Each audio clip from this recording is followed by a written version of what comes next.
tidak pernah ada satu suara yang terlalu kecil untuk didengar, karena setiap suara memiliki arti yang sama. Adik sangat mari berdemokrasi di Ican Podcast.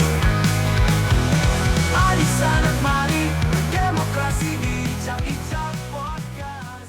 Assalamualaikum warahmatullahi wabarakatuh. Selamat pagi teman pemilih, kembali lagi di podcast KPU Kota Bengkulu, ruang bincang tempat kita mengulik berbagai sisi dunia kepemiluan, tentu saja dari narasumber yang berkompeten dan berpengalaman di bidangnya.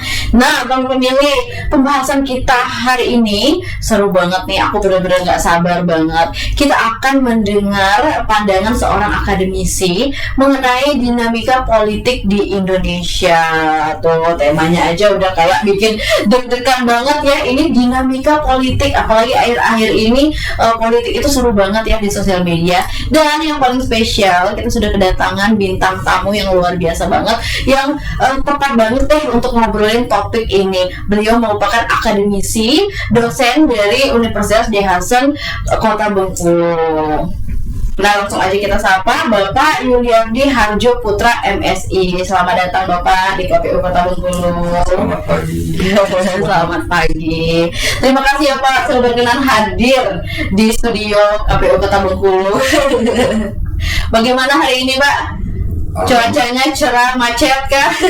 Alhamdulillah kami ke KPU mutar-mutar tadi. Ya soalnya banyak jalannya ditutup ya, perbaikan. Tapi mungkin setelah perbaikan semoga jalannya jadi lebih lancar ya Pak. Luar biasa Kota Bengkulu sekarang tuh macet di mana-mana karena memang lagi banyak perbaikan. Ini indikasi pembangunan. Iya. Kita harus bergembira dengan ini dan tidak akan lama. Iya. Bersusah-susah dahulu, nanti kalau sudah jadi bersenang-senang, jalan semua bagus, terus Kota Bengkulu jadi semakin maju gitu ya Pak.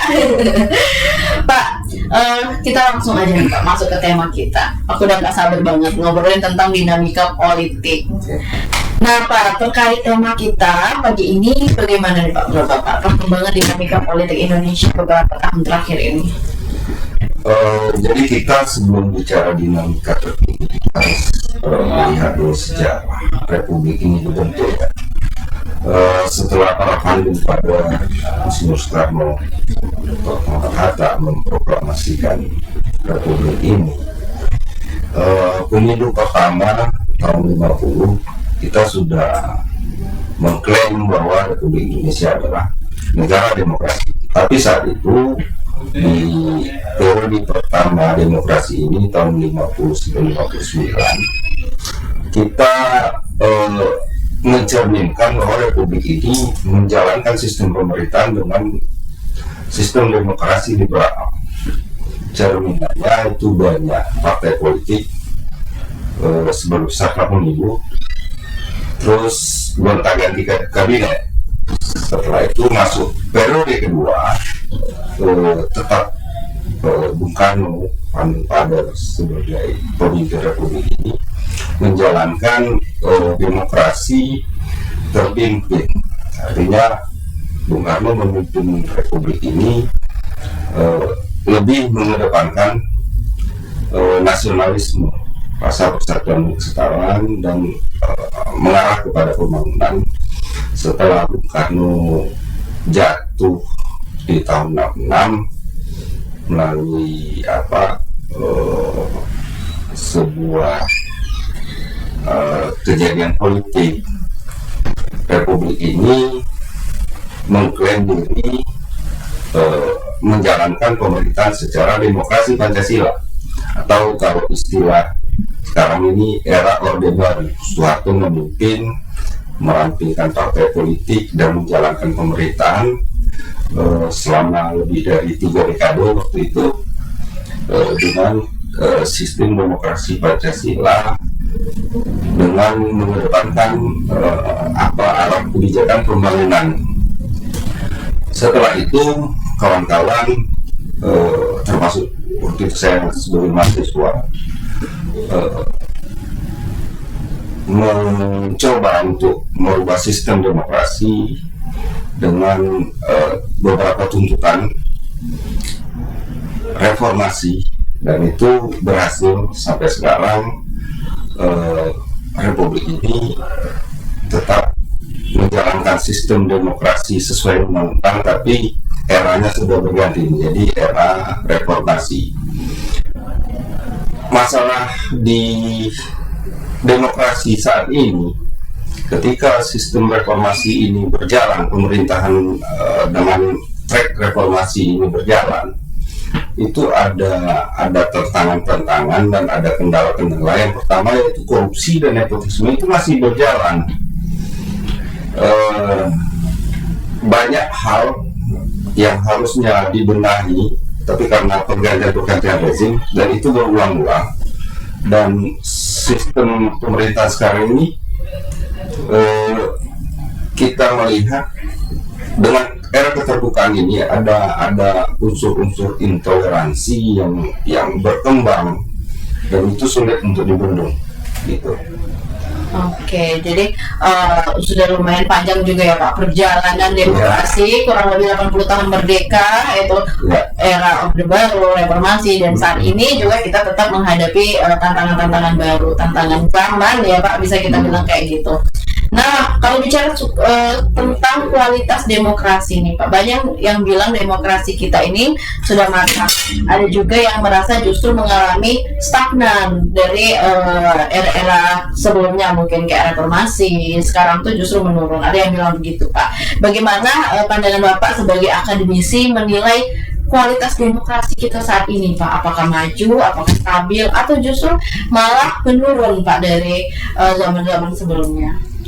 Jadi untuk mengukur kualitas sebuah demokrasi itu kan menggunakan alat ukur ya, bisa melalui riset, bisa melalui polling dan macam-macam alat ukur. Salah satunya alat ukur itu indeks demokrasi. Indeks demokrasi ini dikembangkan oleh lembaga-lembaga survei, lembaga-lembaga riset untuk mengukur itu, dan kondisi demokrasi Indonesia ya menurut kesimpulan kami baik-baik saja.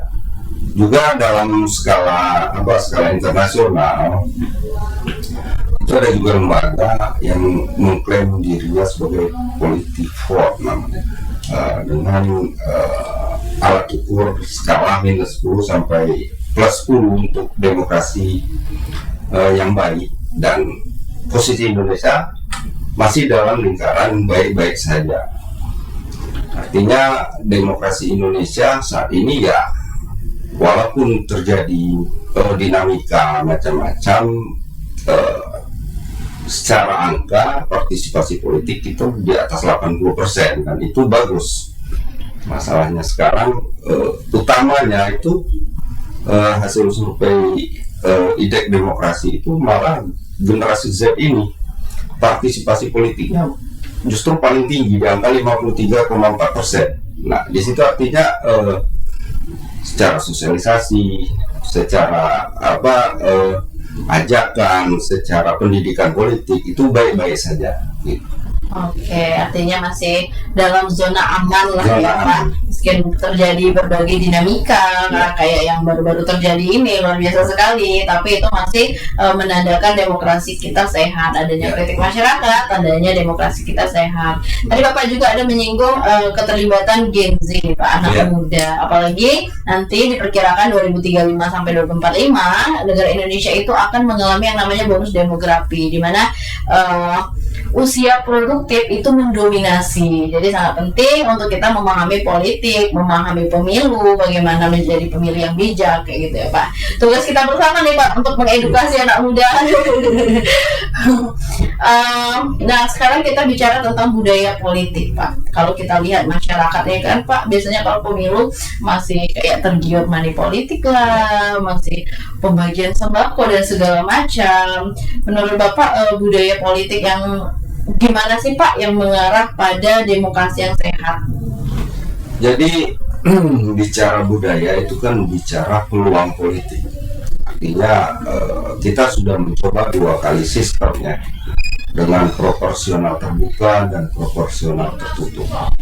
Dengan proporsional terbuka, artinya para calon-calon legislator atau calon-calon kepala daerah ini berkompetisi secara bebas. Jadi siapa partai apa, nomor urut berapa, kalau suara terbanyak dia yang mendapat jatah kursi legislatif. Artinya tahun bebas ini membuka peluang kepada para voter untuk menaikkan nilai tawar, dan itu berbahaya bagi demokrasi. Karena apa? Unsur balas dendamnya sangat tinggi. Jika orang legislator sudah memberikan sesuatu kepada voter dan dia menerima suara, ketika mereka duduk, mereka bisa punya power untuk mengatakan Anda sudah saya bayar. Makanya sangat berbahaya. Money politik itu benar-benar harus kita berantas dan hindari ya Pak. Dan partai politik juga tidak bisa berbuat apa-apa karena mereka mengejar elektoral. Iya betul. Elektoral parlemen, elektoral threshold, segala macam gitu. Dan mereka bagaimana orang yang punya popularitas dan punya logistik yang besar itu mau tidak mau harus direkrut secara nasional. Bahkan ini parlemen di Senayan itu sekarang dihiasi para artis karena mereka punya popularitas, mereka punya logistik gitu. Dan akhirnya kader-kader politik yang memang berdarah-darah, kader dari awal ini yang dikorbankan gitu. Dan itu tidak terlalu bagus untuk demokrasi. Dan kita juga pernah mengalami skema proporsional tertutup dengan nomor urut, dengan mengedepankan kaderisasi di kepartaian, tapi itu tidak berjalan baik-baik saja karena kan bagaimana kompetisi di level partai politik ini, mereka itu kadang-kadang kekurangan kader inilah ditutupi, makanya dirubah skemanya itu. Kita berharap untuk pemilu berikutnya, kemarin sempat juga ada wacana di 2024 untuk mengembalikan ke sistem proporsional tertutup, tetapi itu tidak dijalankan dan PKPU tetap merumuskan dalam PKPU-nya Indonesia tetap menggunakan sistem proporsional terbuka gitu. Begitu ya Pak. Tentu saja mau sistem proporsional tertutup, terbuka, ada tantangannya masing-masing dan ada plus minusnya masing-masing gitu ya Pak. Dan kita sebagai akademisi, sebagai penyelenggara terus mengkaji sistem mana sih yang pas untuk pemilu, terutama kita menghadapi pemilu 2029 gitu ya Pak. Nah Pak, kita masuk ke topik yang pasti dekat banget nih dengan keseharian kita, yaitu media massa dan sosial media gitu lah, sangat berpengaruh. Nah, menurut Bapak nih Pak, seberapa besar sih pengaruh media massa dan media sosial terhadap cara masyarakat memahami isu-isu politik, isu demokrasi? Ya. Ini kita balik kepada pendidikan politik. Kalau di 3 pemilu ke belakang, media massa masih mendominasi sebagai pembentukan opini publik dan mempropagandakan siapa memilih apa atau lembaga apa, mendorong apa, itu tetap. Tapi di era 5.0 sekarang, era society sekarang, sosial media mau tidak mau itu menjadi pendorong utama terkait keterpilihan seseorang. Dan penyelenggara maupun peserta sekarang ini memaksimalkan potensi-potensi sosial media untuk dikelola, dikembangkan menjadi sebuah alat untuk membentuk opini dan mempropaganda, termasuk menjadi media untuk melakukan pendidikan politik. Artinya, kalau kita melihat ke pemilu 2029 nanti, mau tidak mau mobilisasi melalui sosial media itu yang paling diutamakan. Media-media mainstream tetap menjalankan tugasnya sebagai pengawal demokrasi, tetapi dorongan dari sosial media ini yang lebih besar untuk mempengaruhi partisipasi, mempengaruhi arah kebijakan politik yang akan dijalankan periode berikut gitu. Oke. Sebenarnya kalau bicara tentang sosial media tuh ada kelebihan dan kekurangan juga ya Pak. Tantangannya adalah polarisasi, hoax dan sebagainya itu meruak bebas, kayak kalau apalagi masa kampanye kayak hoax banyak yang mengaitkan dengan unsur sara segala macam. Nah, menurut Bapak bagaimana Pak kita meminimalisir tantangan-tantangan tersebut, terutama sebagai anak muda, bagaimana menyerap informasi itu yang akurat, yang benar gitu Pak, tidak terhasut dengan polarisasi atau tidak terpercaya sama hoax gitu Pak. Ini bicara dua sisi. Sisi pertama bagaimana sistem pengawasan oleh cybercrime dan para pemangku kebijakan lain untuk melihat dan mengawasi akun-akun yang memang mengarah seperti yang tadi disebutkan. Artinya sebuah sistem akan terbangun ketika banyak yang menyuarakan, menjadi viral lah bahasa sekarang gitu kan, ketika satu informasi dikemukakan, dilontarkan ke ranah publik dan mendapat banyak respon. Nah, itu yang berjalan, sementara yang lain mungkin akan ditinggalkan.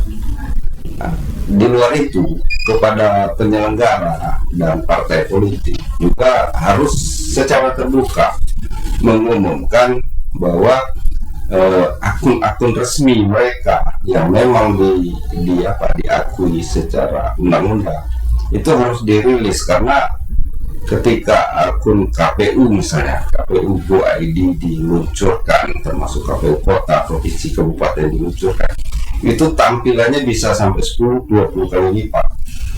KPU diluncurkan, ada KPU ini, KPU itu yang mengcopy pastekan. Nah, ini mengirimi itu, makanya para pengelola sosial media yang memang dari lembaga resmi itu harus mengumumkan, termasuk partai-partai politik dan peserta-peserta perorangan, secara terbuka ke publik melalui media mainstream juga harus. Itu artinya ketika satu media resmi, website, media massa bisa, atau ke koran, ke radio juga, ke televisi juga merumuskan sebuah akun dirilis secara resmi, inilah yang menjadi pegangan dan patokan. Ketika di luar itu, ini bisa dimintakan kepada para pengawasi cybercrime untuk yang di luar ini untuk diawasi secara ketat gitu. Selain masyarakat harus cerdas juga melihat sumber informasi itu, pihak-pihak pengawas juga harus waspada gitu ya Pak, untuk memilah-milah mana yang layak untuk ditampilkan ke publik dan mana yang tidak layak. Nah, terakhir nih Pak, menurut Bapak nih Pak, seperti apa wajah demokrasi yang ideal yang seharusnya kita wujudkan untuk ke depan? Yang paling ideal demokrasi itu sebenarnya demokrasi partisipatif ya. Partisipatif artinya melibatkan semua pihak, melibatkan semua generasi ya.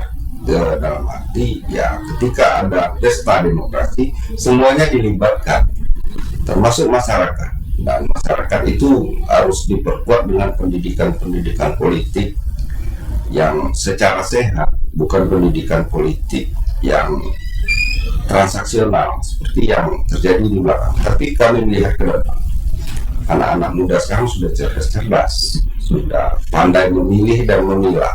Ketika sebuah informasi disampaikan ke ruang publik, mereka tidak langsung sharing. Sekarang udah mulai saring dulu sebelum sharing. Dan ada beberapa lembaga juga sekarang lebih fokus mentargetkan kepada generasi Z, generasi Alpha sekarang untuk melakukan cek fakta, fact checking. Dan ada satu lembaga dunia bekerja sama dengan beberapa kampus termasuk Universitas BASF memberikan pendidikan politik melalui cek fakta ini.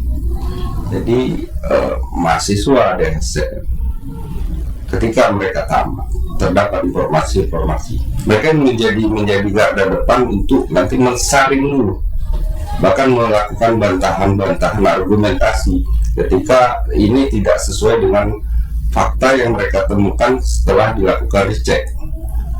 Begitu. Oke, luar biasa sekali. Jadi DH sendiri udah selangkah lebih maju lah ya Pak. Udah ada program-program tersebut tadi yang Bapak sebutkan. Nah, ini terakhir nih Pak. Aduh, terakhir lagi nih. Ini beneran terakhir Pak. Ada pesan atau pesan fleksibel refleksi untuk masyarakat Pak, agar mereka itu lebih aware, lebih peduli dengan politik, demokrasi kayak gitu Pak. Masyarakat ini sekarang menunggu bagaimana sistem ini dikemas ketika 2029 nanti ada kontestasi pemilu lagi. Apakah nanti masyarakat ini bisa dimanfaatkan oleh para elit-elit politik kalau memang tetap menggunakan sistem proporsional terbuka itu, atau memang menguji kualitas. Tapi pada intinya kalau tidak ada yang memberi, mereka juga mungkin partisipasi politiknya agak berkurang. Artinya untuk menutupi kekurangan ini harus ada pendidikan politik yang memang menyentuh akar rumput, ke grassroots gitu. Akar rumput yang disentuh untuk memang pendidikan politik, dan bolehlah kita menggunakan gaya Amerika untuk sosialisasi macam-macam, dan mereka memperkenalkan dirinya dengan waktu yang sangat panjang. Kalau kita kan walaupun lumayan panjang masa kampanye kemarin terakhir, tapi itu tidak cukup waktu. Para kandidat tidak cukup waktu untuk berkeliling kepada audiennya, pada calon pemilihnya. Nah, artinya visi misinya tidak tersampaikan dengan baik, hanya lewat kartu nama, lewat APK begitu. Oke, jadi perlu diperpanjang masa perkenalan calon kandidat pemimpin gitu ya Pak. Dan ada juga yang saya highlight pesan Bapak tadi, untuk pendidikan politik itu bagus kalau menyentuh dasarnya, grassroots-nya gitu ya Pak. Akan lebih baik kalau dimasukkan ke pendidikan formal mungkin ya, bisa kayak gitu Pak. Oke, terima kasih Bapak atas pandangannya, luar biasa sekali. Semoga bisa membuka wawasan dan menambah insight baru untuk teman pemilih supaya lebih aware, lebih peduli dan lebih paham lagi nih dinamika perpolitikan di Indonesia. Nah, teman pemilih jangan lupa ikuti terus informasi kepemiluan, bisa follow Instagram, Facebook, X dan YouTube KPU Kota Bengkulu. Dan jangan lupa like, komen dan subscribe podcast ini. Saya Penti Sahri pamit undur diri. Wassalamualaikum warahmatullahi wabarakatuh.